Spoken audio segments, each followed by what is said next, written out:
Students last जो special type का function है हमारा वो है ग्रेटेस्ट इंटीजर फंक्शन। इससे पहले जितने भी स्पेशल टाइप के फंक्शंस हैं वो हम डिस्कस कर चुके हैं, प्लेलिस्ट में आपको वो सारे मिल जाएंगे। ये फंक्शन जो है इसके ऊपर ज्यादा ध्यान देना है आपको, क्योंकि ये बहुत कंफ्यूज करता है बच्चों को। कैसे कंफ्यूज करता है वो बताता हूं आपको। पढ़िए, इसकी डेफिनेशन पढ़ते हैं। देखिए, ग्रेटेस्ट इंटीजर फंक्शन क्या है? फंक्शन है और वो real number two real number defined है। एफ ऑफ एक्स जो फंक्शन है वो आपको ये मिलेगा, ये जो सिंबल है ये ग्रेटेस्ट इंटीजर फंक्शन का है, स्क्वायर ब्रैकेट्स और उसमें फंक्शन की वैल्यू। ठीक है, सो ये ग्रेटेस्ट इंटीजर का सिंबल है, where x belongs to real number. ठीक है जी। अब जो पार्ट है वो देखिए, x belongs to R assumes the values of the greatest integer। अब नाम यहां दे रखा है ग्रेटेस्ट इंटीजर, बट वो इंटीजर होगा कौन सा? लेस देन और इक्वल्स टू x। x की जो वैल्यू ले रहे हैं आप उसके या तो इक्वल या उससे लेस जो ग्रेटेस्ट इंटीजर है। x की वैल्यू मान लीजिए ली आपने 1। ठीक है, तो x के इक्वल ग्रेटेस्ट इंटीजर, तो x एक इंटीग्रल वैल्यू है, 1 एक इंटीजर है, तो f ऑफ x भी आपको क्या मिल जाएगा? 1। दूसरा केस लीजिए, x की वैल्यू जो है वो 1.5 है। सो इस केस में देखिए f of 1.5 equals to greatest integer 1.5 equals to. अब वो क्या कह रहा है? ग्रेटेस्ट इंटीजर कौन सा होना चाहिए, कैसा होना चाहिए, उसकी प्रॉपर्टी बता रहा है, लेस देन और equal to x। So x के या तो इक्वल हो या उससे लेस हो। अब x के इक्वल अगर हम वैल्यू रखेंगे सो 1.5 वैल्यू आएगी। 1.5 जो है वो इंटीजर नहीं होता। समझे आप? कंफ्यूज कहां कर रहा है वो? 1.5 है वो इंटीजर नहीं होता, तो 1.5 तो रखेंगे नहीं, तो इससे फिर आगे वाली वैल्यू रखेंगे या पीछे वाली रखेंगे? तो वो इसमें स्पष्ट करता है, इस बात को क्लियर करता है कि लेस देन और इक्वल टू एक्स, या तो इक्वल टू एक्स रखेंगे या फिर लेस देन एक्स जो कि इंटीजर हो, या तो इक्वल टू एक्स या एक्स से लेस वैल्यू जो कि इंटीजर हो। तो एक्स की वैल्यू 1.5, इससे छोटा इंटीजर क्या होगा? 1। तो ये वैल्यू भी आपके पास क्या आ जाएगी? 1 आ जाएगी। इसको समझना बहुत जरूरी है। अगर आपको अभी समझ नहीं आया है तो फिर से वीडियो को पीछे करके देख लें दोबारा से। ओके, ऐसे फंक्शन को हम ग्रेटेस्ट इंटीजर फंक्शन कहते हैं। मैं एक और एग्जांपल ले लेता हूं। देखिए, x की वैल्यूज हैं आपके पास। फर्स्ट, x की वैल्यू आपके पास 2 है, so f of 2 equals to x की वैल्यू, और x की वैल्यू यहां क्या है? 2 है, तो आंसर क्या आएगा? ग्रेटेस्ट इंटीजर फंक्शन क्या कहता है कि ग्रेटेस्ट इंटीजर फंक्शन में वो वैल्यूज मिलेंगी आपको जो या तो x के बराबर होंगी या फिर उससे कम इंटीग्रल वैल्यूज। ठीक है, तो x अगर खुद एक इंटीजर है तो उसके बराबर ही वैल्यू मिल जाएगी आपको। चलिए सेकंड केस लेते हैं। x की वैल्यू जो है वो है 2.2। ठीक है, अब इस केस में देखिए f of 2.2 equals to greatest integer function में 2.2 वैल्यू लिखता हूं। आंसर क्या आना चाहिए? या तो x के बराबर अगर x इंटीजर है तो, बट x यहाँ इंटीजर नहीं है, 2.2 इज नॉट ए इंटीजर, तो उससे कम वैल्यू जो इंटीजर है, तो 2.2 से कम इंटीग्रल वैल्यू कौन सी है? 2 एक इंटीजर है और 2.2 से कम है। तो ये आपको ध्यान रखना है, इनको हम ग्रेटेस्ट इंटीजर फंक्शन बोलते हैं कि आपको या तो x के बराबर वैल्यू मिलेगी या फिर उससे कम इंटीग्रल वैल्यू मिलेगी। नेगेटिव वैल्यूज के लिए भी इसको समझ लेते हैं हम। जैसे देखिए, फर्स्ट केस x की वैल्यू जो है वो -1 है, so f of -1 equals to greatest integer function -1 equals to -1 एक इंटीजर है तो -1 के बराबर वैल्यू मिल जाएगी आपको, कोई दिक्कत नहीं है। ठीक है जी। दूसरा केस, x की वैल्यू जो है वो x की वैल्यू है -1.2, ये वैल्यू मान लो। चलिए, so f of -1.2 equals to greatest integer function 1.2 equals to, अब यहां से आंसर क्या आना चाहिए आपके हिसाब से? 1.2 -1.2 इंटीजर नहीं है तो वो तो लिख नहीं सकते। सो दूसरी कंडीशन क्या है कि लेस देन x और equals to x। So less than x, x की वैल्यू है 1.2 -1.2, सो इससे कम वैल्यू क्या होगी? इससे कम वैल्यू होगी -2, -2। तो वो आंसर आ जाएगा आपका, समझे? x की वैल्यू इंटीग्रल वैल्यू नहीं है, वो है -1.2। 1.2 इंटीजर नहीं होता। इंटीजर का सेट क्या होता है आपका? इंटीजर का सेट -इंफिनिटी से आप आते जाओगे -3, -2, -1, 0, 1, 2, 3 और ये जाता जाएगा अप टू इंफिनिटी। तो पॉइंट्स वाली जो वैल्यू है वो इसमें नहीं आएंगी, वो रैशनल नंबर में आएंगी, ठीक है। सो इंटीग्रल वैल्यू -1.2 जो है वो इंटीजर वैल्यू नहीं है, तो उससे कम वैल्यू लिखेंगे फिर हम। दूसरा ऑप्शन हमारे पास ये है, या तो x की वैल्यू इंटीजर हो तो वो आंसर में आ जाएगी आपके एज इट इज, या फिर उससे कम वैल्यू जो कि इंटीजर हो। सो -1.2 से कम क्या होगा? -2, क्योंकि -1.2 से अगर किसी के मन में ये भी आ सकता है कि -1.2 से 0 की तरफ चलूं, पर 0 की तरफ जाओगे तो वो वैल्यूज बढ़ती जा रही हैं, ठीक है। और हमें लिखना क्या है? छोटी वैल्यू। तो -1.2 से छोटी क्या हो जाएगी? -1.3, पर वो भी इंटीजर नहीं है। -1.4 वो भी इंटीजर नहीं है। -1.5 वो भी इंटीजर नहीं है। और -1.6, -1.7, -1.8, -1.9 इनमें से कोई भी इंटीजर नहीं है। -2 जो है वो इंटीजर है, सो वो लेस देन -1.2 है। -2 इज लेस देन -1.2, क्योंकि आपकी जो नंबर लाइन होती है वो ये हो गई, ठीक है। ये मान लीजिए आपका 0 हो गया, ये -1 हो गया और ये -2 हो गया। तो जब इधर हम जाते जाते हैं तो वैल्यूज क्या होती जाती है? कम होती जाएंगी। तो -1.2 आपका कहीं यहाँ होगा, -1.2 कहीं यहाँ होगा, तो उससे छोटी वैल्यू क्या है? Integer value. उससे छोटी इंटीजर वैल्यू क्या है? -2। सो ये आंसर आ जाएगा आपका। चलिए ग्राफ ड्रॉ करते हैं इसका। देखिए वैल्यूज कैसे मिलेंगे आपको। x की वैल्यू जब 0 है तो ग्रेटेस्ट इंटीजर वैल्यू भी क्या हो जाएगी? 0 हो जाएगी। क्यों हो जाएगी? क्योंकि 0 एक इंटीजर है, तो 0 पे 0 मिल जाएगा आपको।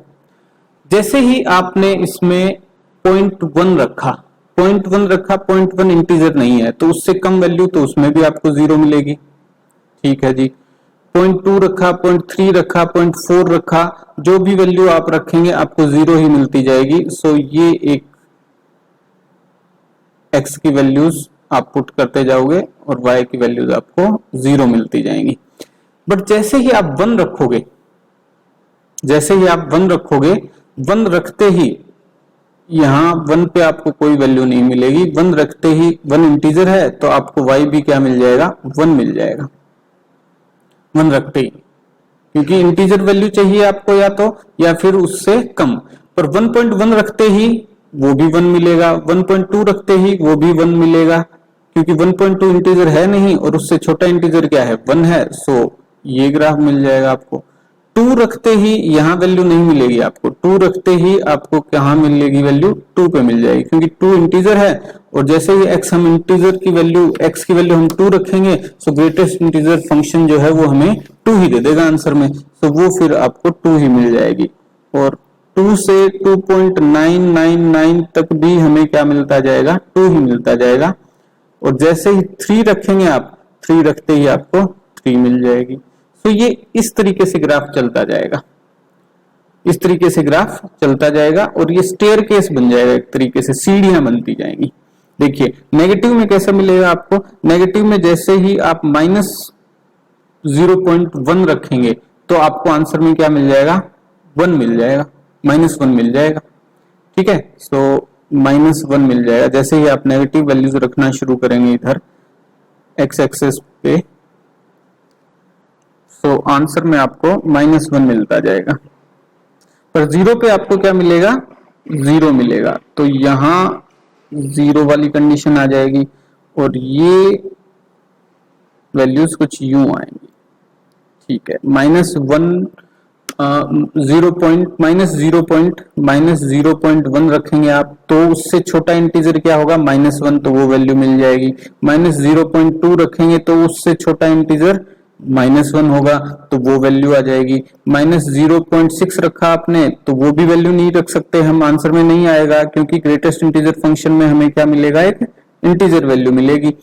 सो x की वैल्यू या तो इंटीजर होनी चाहिए या उससे कम, वो आंसर में आएगी अपने। ठीक है, सो इंटीजर है नहीं, -0.6 इंटीजर है नहीं तो उससे छोटा इंटीजर क्या हो जाएगा -1, तो -1 की वैल्यूज मिलती जाएंगी। ऐसे ही जब -1.1 रखेंगे आप, -1.1 जैसे ही आपने रखा या -1 जैसे ही रखा, सॉरी -1 जैसे ही रखा वो -1 मिल जाएगी आपको। -1.1 जैसे ही रखेंगे तो उससे छोटी वैल्यू क्या हो जाएगी, -2 हो जाएगी, तो फिर आपको -2 मिलेगी। और ये कुछ इस तरीके से मिल जाएगा ग्राफ आपको। ठीक है, सो इस तरीके से वैल्यूज मिलती जाएंगी आपको, यूं ये सीढ़ियां सी बनती जाएंगी, एक सीढ़ी ये हो गई, उससे नेक्स्ट ये हो गई, उससे नेक्स्ट ये, उससे नेक्स्ट ये, उससे नेक्स्ट ये। अब हम इसकी डोमेन और रेंज डिस्कस कर लेते हैं। सो डोमेन क्या हो जाएगा, डोमेन हो जाएगा रियल नंबर का सेट, आपका सारी वैल्यूज आ जाएंगी। ठीक है जी। रेंज में देखिए, अब आपको रेंज में क्या है, हमेशा आपको क्या मिलेंगी, इंटीजर वैल्यूज मिलेंगी। इंटीजर वैल्यूज क्यों मिलेंगी, देखिए अगर आप 1 रखेंगे तो भी आपको 1 मिलेगा, 1.1 रखेंगे तो भी आपको 1 मिलेगा, 1.2 रखेंगे तो भी आपको 1 मिलेगा, और जैसे ही आप 2 रखेंगे तो आपको 2 मिल जाएगा। तो या तो 1 मिला या फिर 2 मिला, 2, 3, 4 ऐसे ही नेगेटिव वैल्यूज 0 भी मिलेगा आपको, 0 रखते ही 0 आ जाएगा, और नेगेटिव वैल्यूज मिलेंगे आपको -1, -2। सो रेंज जो है वो इंटीजर्स का सेट हो जाएगा आपका Z। ये जो वैल्यूज हमें मिल रही हैं ग्रेटेस्ट इंटीजर फंक्शन के अकॉर्डिंग, उनको हम सिंबॉलिक फॉर्म में भी लिख सकते हैं। जैसे फॉर एग्जांपल कैसे लिखेंगे, देखिए ग्रेटेस्ट इंटीजर फंक्शन वो वैल्यूज दे रहा है आपको, ग्रेटेस्ट इंटीजर फंक्शन वैल्यू देगा 1। कब देगा, जब x की वैल्यू जो है ग्रेटर देन 1 होगी और इक्वल्स टू 1 होगी और लेस देन 2 होगी। x की वैल्यू लेस देन 2 होगी, क्योंकि देखिए x की वैल्यू अगर 1.5 हुई तो 1.5 तो हम लिख नहीं सकते, तो उससे कम वैल्यू क्या होगी फिर 1, तो उस केस में भी आपको मिल जाएगा 1। बट जैसे ही x की वैल्यू 2 आएगी उस केस में आपको क्या लिखना पड़ेगा, आंसर 2, क्योंकि अब वो इंटीजर वैल्यू है। सो ग्रेटेस्ट इंटीजर फंक्शन के अकॉर्डिंग भी आपको वैल्यू क्या मिलेगी, 2। जैसे कि मैं इसमें आगे लिखता हूं, ग्रेटेस्ट इंटीजर फंक्शन की वैल्यू 2 आपको कब मिलेगी, जब x की वैल्यू आपकी ग्रेटर देन और इक्वल्स टू 2 होगी और लेस देन 3 होगी। क्योंकि 2.7 जो है उसको तो आप लिख नहीं सकते आंसर में, क्योंकि ये इंटीजर नहीं है। सो इससे छोटा इंटीजर कौन सा होगा, 2, सो वो 2 लिखना पड़ेगा आपको। ऐसे ही ग्रेटेस्ट इंटीजर फंक्शन की वैल्यू 3 कब मिलेगी आपको, व्हेन x की वैल्यू ग्रेटर देन और इक्वल्स टू 3 और लेस देन 4, ये कंडीशन आती जाएंगी। तो इन कंडीशंस को ध्यान में रख के आपको ग्रेटेस्ट इंटीजर फंक्शन कंस्ट्रक्ट करना है और उसका ग्राफ बनाना है। चलिए और वैल्यूज लिख के देखते हैं कुछ। ग्रेटेस्ट इंटीजर फंक्शन की वैल्यू आपको 0 कब मिलेगी, जब x की वैल्यू आपकी जो है वो किसके बराबर होनी चाहिए, लेस देन तो 1 हो और ग्रेटर देन इक्वल्स टू 0 हो। जैसे कि अगर 0.2 हुई वैल्यू तो 0.2 रख नहीं सकते हम, तो उससे छोटा इंटीजर क्या होगा, 0 होगा, तो 0 आ जाएगी। ऐसे ही 0.7 हुआ या 0.9 हुआ तो वो तो हम लिख नहीं सकते आंसर में, क्योंकि वो इंटीजर नहीं है। सो 0.9 से छोटा इंटीजर वैल्यू कौन सा है, 0 है, तो वो वैल्यूज आ जाएंगी। चलिए ग्रेटेस्ट इंटीजर फंक्शन x की वैल्यू -1 कब आएगी, -1 कब आएगी, जब x की वैल्यू जो है वो आपकी लेस देन 0 होगी और ग्रेटर देन इक्वल्स टू -1 होगी। ऐसा क्यों होगा, क्योंकि देखिए 0 से नीचे वैल्यू आई, मान लीजिए आपने -0.4 लिखा, -0.4 आप आंसर में नहीं लिख सकते क्योंकि ये इंटीजर नहीं है। तो इससे छोटा इंटीजर अगर आप कहेंगे इससे छोटा 0 है तो 0 छोटा नहीं है इससे, माइनस वैल्यू से, नेगेटिव वैल्यू से जीरो क्या है, बड़ा है हमेशा। तो इससे छोटी वैल्यू इससे पीछे जाएंगे तब मिलेगी, और वो क्या होगी, -1। तो आंसर में आपको -1 मिल जाएगा। इसी तरीके से ग्रेटेस्ट इंटीजर फंक्शन की वैल्यू -2 कब मिलेगी, जब x की वैल्यू आपकी लेस देन -1 होगी और ग्रेटर देन इक्वल्स टू -2 होगी। इस केस में देखिए कैसे होगा, ये लेस देन -1 वैल्यू कौन सी होंगी, लेस देन -1 यानी -1.3 मान लीजिए आप, -1.3 लेस देन -1 है, ठीक है। तो इससे छोटा इंटीजर क्या होगा, इससे छोटा इंटीजर -1 नहीं होगा, इससे छोटा इंटीजर होगा जब हम इधर चलेंगे -1.4, -1.5 और पहुंचेंगे कहां तक, -2, क्योंकि -1.4, -1.5, 1.6 ये वैल्यूज भी छोटी नहीं है, सॉरी इंटीजर नहीं है। तो छोटा इंटीजर कौन सा होगा, -2। सो ग्रेटेस्ट इंटीजर फंक्शन के अंडर -2 आपको कब मिलेगा, जब x की वैल्यू आपकी लेस देन -1 होगी और ग्रेटर देन इक्वल्स टू -2 होगी। तो इस तरीके से आप फाइंड आउट कर सकते हैं और इन वैल्यूज को लिख सकते हैं।